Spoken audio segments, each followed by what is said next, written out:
ప్రియమైనటువంటి దేవుని బిడ్డలకు ప్రభువు నామంలో శుభములు కలుగునుగాక.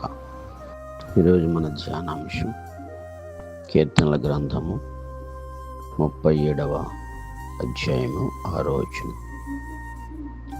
దేవుని ఒక సెలవిస్తుంది ఇలాగా: మధ్యాహ్నమును వలె నీ నిర్దోషత్వమును వెల్లడిపరచును.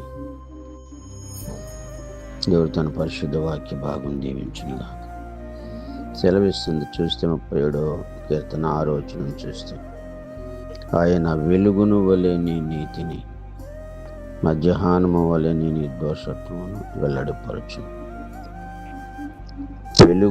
వెలుగు వలె నీ నీతిని ఎవరికి అంటే అందులోనే 3వ వచనం చూస్తే, యెహోవాయందు నమ్మిక ఉంచి మేలు చేయము, దేశమందు నివసించి సత్యమును అనుసరించుము,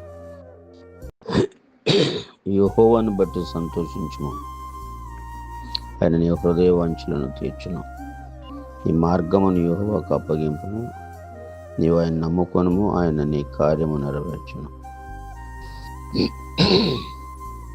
అలాంటి వానికి ఆయన వెలుగును వలె నీ నీతిని.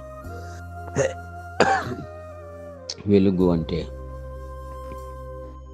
చీకటి ఎంత మాత్రం కొనలేదు. నీ నీతిని వెలుగు వలె చేస్తాడు.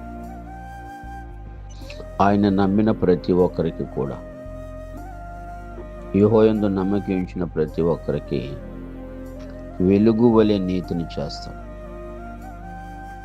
అందుకని నీతిమంతుడు కదలడు. నీతిమంతుడు 7 మార్లు పడినను తిరిగి లేచునను.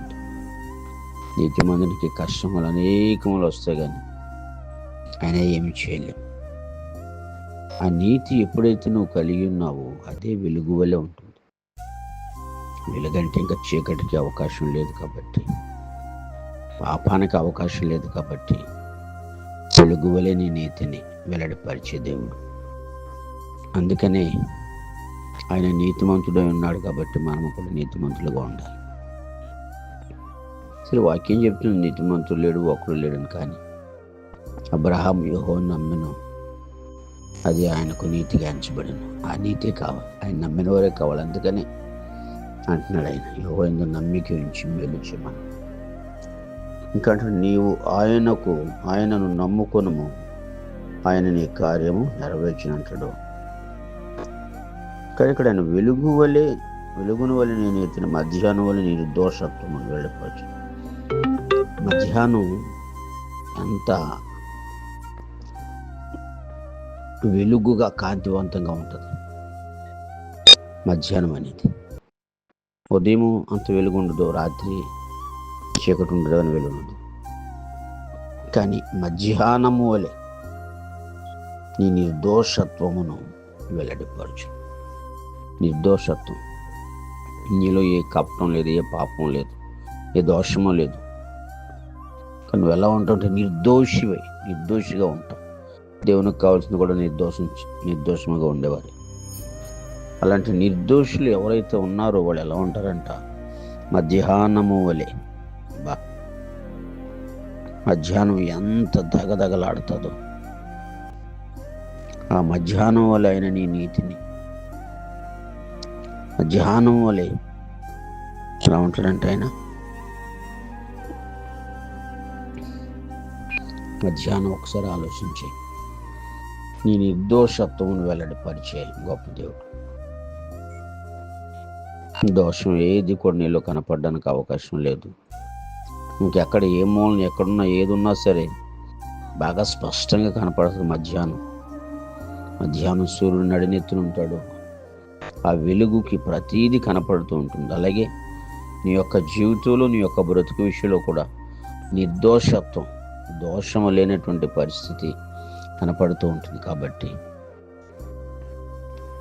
ప్రతి బిడ్డ, ఆయన నమ్ముకున్న ప్రతి బిడ్డ కూడా నిర్దోషత్వంగా ఉండాలని కోరుకుంటున్నాడు. మరి దావీదు నిర్దోషత్వంగా ఉన్నాడు కాబట్టి మధ్యాహ్నం వల్ల నీ నీతిని, మధ్యాహ్నం వల్ల నీ వెలుగును, నిర్దోషత్వమును వెల్లడిపరచు. మధ్యాహ్నం అంత వెలుగు ఉంటుంది. కాబట్టి నువ్వు బ్రతుకు కూడా అలాగే ఉండాలి. నీ మాట, నీ ప్రవర్తన కూడా అలాగే ఉండాలి. ఎవరినైనా చూసినా సరే నీలో ఏ తప్పు లేదు అనేటట్టుగా ఉండాలి. ఆ విధంగానే యోసేపు ఉన్నాడు. తప్పు చేయలేదు కానీ తప్పు చేసినట్టుగా చిత్రీకరించింది. కానీ పోతిఫరు భార్య మధ్యాహ్నం వలె ఏం చేశాడంట? నిర్దోషత్వాన్ని వెల్లడిపరిచిన దేవుడు. కాబట్టి ప్రతి ఒక్కరు వారి బ్రతుకు జీవితంలో ఏ విధంగా కోరుకుంటున్నాడు దేవుడు? వెలుగును వలె నీ నీతిని, మధ్యాహ్నమును వలె నీ నిర్దోషత్వం వెల్లడిపరిచే దేవుడు. అటు రీతిగా మనలో ఏముంది అప్పటికప్పుడే వెతుక్కొని వాటిని విడిచిపెట్టి దేవుని నామాన్ని మహింపరుచుకుంటూ స్తుతింటూ కొంచెం ముందుకు సాగాలని ప్రభు పేరట ఆచరిస్తూ ముగిస్తున్నాను. దేవుడి కొద్ది మాటలు దీవించును గాక. ఆమేన్.